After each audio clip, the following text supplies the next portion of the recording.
बहुत सी बहनें बालों को लेकर बहुत परेशान होती हैं। कुछ के बाल गिर रहे होते हैं, कुछ के बाल लंबे नहीं हो रहे होते और कुछ के बाल रफ और बम फटे होते हैं। आज किचन की कुछ चीजों की तरफ आपकी तवज्जो करवा दूं ताकि आप उन्हें सिंपली यूज करके उनसे बहुत सारा फायदा उठा सको। सबसे पहला किचन इंग्रेडिएंट कोकोनट ऑयल। ये वाला जो ऑयल है ना, एक एक बाल की हेल्थ को इम्प्रूव करता है। ये बालों को मोटा करना स्टार्ट कर देता है, रूट से लेकर एंड्स तक। किसी बाउल में डालिए, हल्का सा गर्म कीजिए और अपने बालों में सिंपली इसका मसाज कीजिए। 2 घंटे इसे रहने दीजिए। उसके बाद किसी भी माइल्ड शैम्पू के साथ अपने बालों को वॉश कर दीजिए। जो रूट से सीधा सीधा बाल निकल जाता है ना, वो मजबूती में आने लगेगा और आपके बालों का जो लॉस हो रहा है ना, उससे आप लोग बच जाओगे। दूसरी आम सी चीज है जी एलोवेरा। बालों की ग्रोथ को बूस्ट देता है, एंटी डैंड्रफ होता है। हफ्ते में सिर्फ एक दफा इसका थोड़ा सा जेल निकाल कर आपने फेंट लेना है या फिर उसे बीट कर लेना है और डायरेक्टली अपने बालों के ऊपर उसको अप्लाई कर लेना है। 30 मिनट तक उसको बालों के ऊपर छोड़ देना है, उसके बाद वॉश कर लेंगे। इन सारी नेचुरल चीजों के यूज से मेरे बाल बहुत ज्यादा हाइड्रेट और मॉइस्चराइज दिखते हैं। तीसरा आसान तरीन इंग्रेडिएंट है प्याज। Onion juice new hair growth के लिए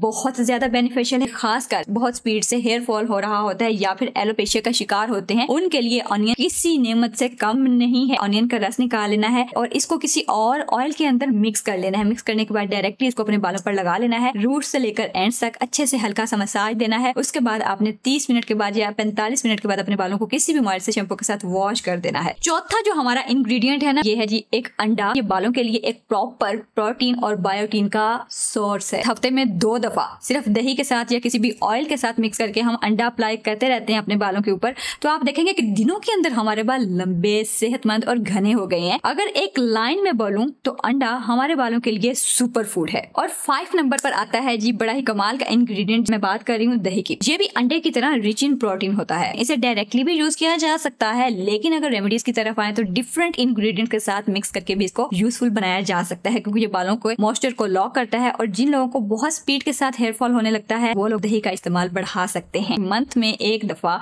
1 चम्मच 2 चम्मच जो है वो किसी भी और इंग्रेडिएंट के साथ मिक्स करके इसको यूज किया जा सकता है, जो कि आपके बालों के लिए बहुत खुशगवार एहसास साबित हो सकता है। इस वीडियो में हमारा जो लास्ट इंग्रेडिएंट है वो बड़ा ही कॉमन सा है। ये मैं बात कर रही हूँ मेथी दाने की। अब मेथी दाना जो होता है ना, वो 2 तरह का होता है। एक छोटा मेथी दाना, दूसरा बड़ा मेथी दाना। लेकिन बालों के लिए जो ज्यादा बेनिफिशियल साबित हुआ है ना रिसर्च के हिसाब से, वो छोटा मेथी दाना है। आप लोगों ने क्या करना है कि इसको पीस कर पाउडर बनाकर फाइन क्वालिटी में रख लेना है और थोड़े से पानी के अंदर मिक्स करके इसको अप्लाई कर लेना है। जब ये फूल जाएगा तो इसको डायरेक्टली भी बालों पर अप्लाई किया जा सकता है, लेकिन मैं ये सजेस्ट करूंगी कि आप इसे दही के अंदर मिक्स करके लगाएंगे ना, तो बेनिफिट्स मजीद बूस्ट हो जाएंगे और आपको कमाल के रिजल्ट्स मिलेंगे। ये थे जी वो 6 अमेजिंग किचन इंग्रेडिएंट्स जो फुल ऑफ बेनिफिट्स हैं, जिन्हें हम लोगों ने घर की मुर्गी दाल बराबर समझकर पुष्ट पीछे फेंका हुआ है। कभी हम लोग इनको इस्तेमाल में लाते ही नहीं और ना ही इनके बेनिफिट्स से फायदा उठाते हैं, जो कि बहुत ही सस्ते दामों हमें अपने किचन से मिल जाते हैं, घर से मिल जाते हैं। किसी को चिट बनाकर नहीं देनी पड़ती कि जाओ बाजार हुआ सौदा ले आता, मैं वाला वास्ते या अपने फेस वास्ते कुछ बनाना है। नहीं, तुहानू घर से जो मेरे लिए बाहर जाने की जरूरत है भाई। सो मेरी सारी बहनें आज से ही वादा करें कि इनमें से कोई एक इंग्रेडिएंट डेली बेसिस पर